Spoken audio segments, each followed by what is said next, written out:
So now we're going to welcome in the head coach of the Alvirne Broncos, Tim Walsh. Coach, thanks for taking some time with us here this morning. Well, thank you for having me.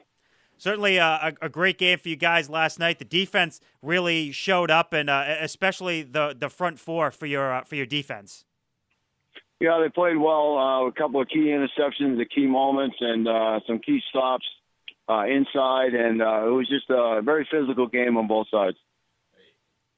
Coach, when you look at what Alvirne has been able to do, what your team has been able to do on the season thus far, it's really the games you've won have been in completely different fashions defensively, on the ground, in the air. Was this a strategy for you going into each game, or did it just kind of happen that way while you were playing?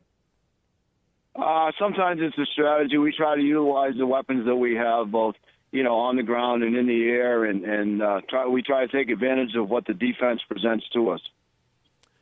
I want to talk to you about Jack Mahoney, and while his 500 yards rushing is obviously fantastic, I love the little things he does, and certainly seeing the game last night, the little things that he did, just hard rushing. I love the extra 2 yards he picked up right before the game-ending first down that you guys got on 4th and 1 to be able to just run the clock out. That was huge to me. His defense on Ian Roberts, tackling him in the open field, knocking that ball away in the front corner of the end zone on the fade route. It just seems like a guy who does all the little things on top of his hard rushing ability.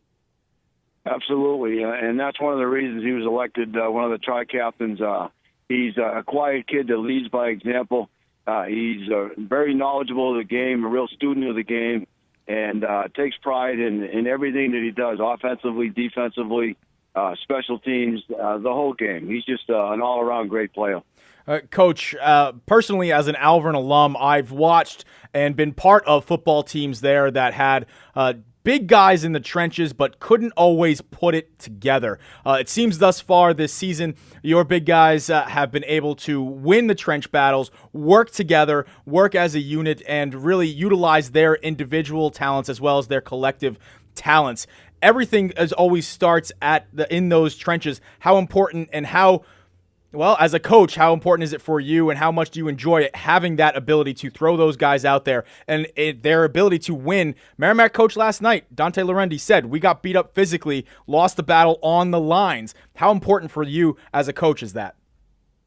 Oh, it's very important, and it's a credit to the line coach, Ramon Miranda, who's done a tremendous job with these kids in the offensive and defensive lines. The kids have taken a lot of pride in what they do. And I tell them every week, we've got great skill players, Danny Brown and Jack and Ryan, and of course Andrew Stevens and George Notini, and Bryson Yamo. I mean, I could keep going, but we have great skill players, but we don't do anything unless the line takes care of the game, and they do that, and they take a lot of pride in that, and they know they don't get a lot of notoriety, but they are now, thank God.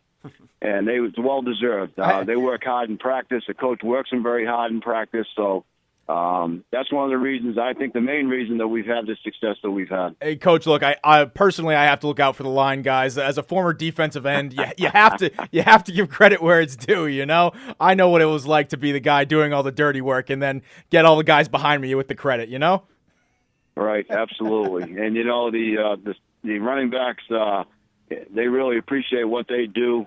We see that when we have our film meetings on Sunday nights. They get to see the blocks that are made and the effort that they're making to open things up for our running backs and our quarterbacks. So it's appreciated on both sides. Coach, you are a new head coach for the Alvirne Broncos, and over the past couple of years, in fact, the Broncos have had some senior leadership problems. Clearly, both of those years have since gone and passed. This senior group that you have, how have they responded to you as a new head coach, and how have they then taken that to the rest of the team to be the leaders for the squad? Well, I'm very fortunate. I have an outstanding group of seniors and juniors that lead by example, that have had enough of what's happened in the past and want to turn the page here and create a new philosophy here at the school. And one of the things that we strive for in the beginning of the season was to create our own identity. And that happens from week to week. And the kids have worked very hard to establish a positive identity and a positive philosophy, not only on the field, but in the community. It's certainly a great turnaround just from week one of this season when 63 points against Pinkerton, which is nothing that hasn't happened before to just about every other team that's ever played them over the last handful of years. So talk about the turnaround, the quick turnaround from that, and how your guys were able to kind of bounce back from that week one game. Well, Pinkerton is just an outstanding team. Their size is they're enormous. They could probably compete with a lot of Division III college teams. They're that big and they're that good. They have great athletes. And I told the kids, I said, listen, that's the best team you'll play all year. They're bigger, faster, stronger, and we came out of that healthy. We learned a lot about ourselves. The thing that I learned was that our team had a lot of character. We never quit, even when it got to 63 points. And they kept fighting hard, and we kind of built on that. We said, hey, let's start again. Let's regroup. We're healthy. We learn from that. And the effort that they put forth in the North game, they totally dominated the game in the line, every aspect of the game. So, we've taken that positive and tried to build on it each week. Again, we're speaking with head coach of the Alvirne Broncos, Tim Walsh. Coach, what were the expectations for you as a coaching staff that were relayed to the team going into this season? What did you expect out of this team by the end of the season? Where did you expect to be? Well, our goal was obviously to try to make the playoffs, which would be a tremendous accomplishment. When you really think about it, 2 years ago they were in Division III, and not to downplay anything, but they were 2-8 in Division III.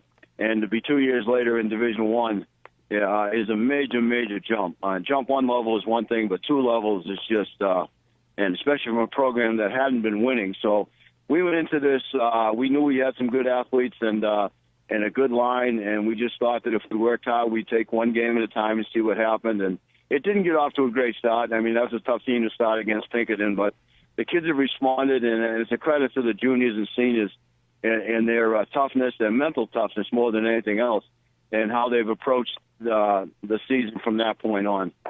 How do you, as a new head coach of a new team, so coming in your first year with the Alvirne Broncos as the head coach, how do you approach the season? Is it a philosophy, or do you get to know the players a little bit more intimately? How do you approach the season becoming that first-time head coach of the Alvirne Broncos?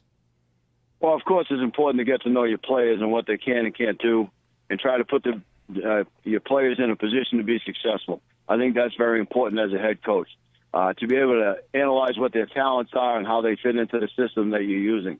The other thing is we got kids started involved in thinking football earlier in the year with the weight training program. We took the kids down to BC for the spring game. I worked there for 10 summers during their football camps. So I had some connections down there, and went down to the spring game and just get them thinking football. And then we got involved in the 7-on-7 league in the Merrimack Valley against Lowell and Borica and Chelmsford and Dracut and quality teams.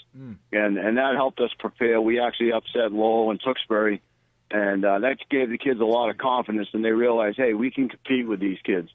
And we entered a tournament in St. Anselm's and 24 top-notch teams, and we came in fourth. So, it's things like that we build on. As a coaching staff, we make corrections. We try to stay as positive as possible, build on those things, make adjustments. We don't criticize. We don't degrade. We don't do that stuff. We don't do a lot of yelling and screaming. That type of thing. We try to build on what they're doing and be positive with the kids that we're working with.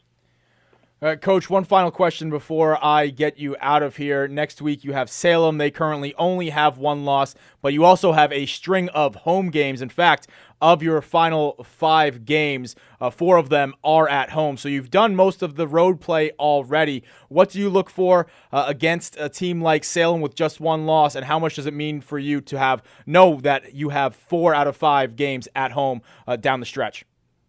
Well, playing at home is certainly a plus. The kids are obviously comfortable here.